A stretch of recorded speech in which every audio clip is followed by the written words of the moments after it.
Sa videong ito na nakuha ng GMA Integrated News, makikita ang dalawang lalaki na animoy sinisipat ang isang dumaraang sasakyan sa Road 10 sa Maynila. Ang isa, patingin-tingin mula sa bangketa, habang ang isa, lumapit at tila pinaikutan ang sasakyan. Saglit silang nawala, pero nang mapahinto ng matagal-tagal sa traffic ang sasakyan, nilapitan ito ng mga lalaki. Binuksan ang pinto at pinagtulungang hablutin ang bag ng pasahero. Sabay takbo.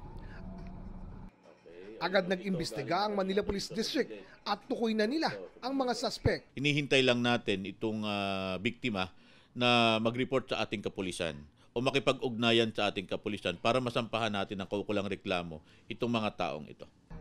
Sa isang krimen gaya nito, ayon sa pulisya, nakapanamantala ang mga salarin dahil sa tatlong elemento: target, opportunity at desire. Sa pagkakataong ito, nakita natin sa video na meron silang opportunity dahil bukas yung pintuan ng sasakyan. Palagi natin titignan yung safety natin.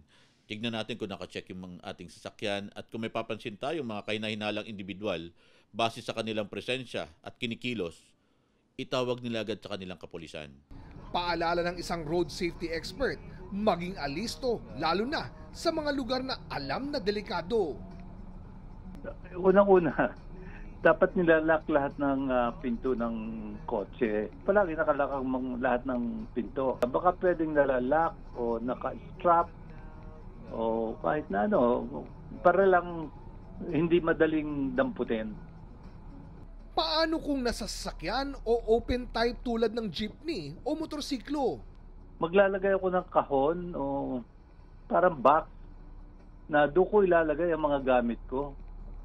Hindi yung open na nasa upuan lang.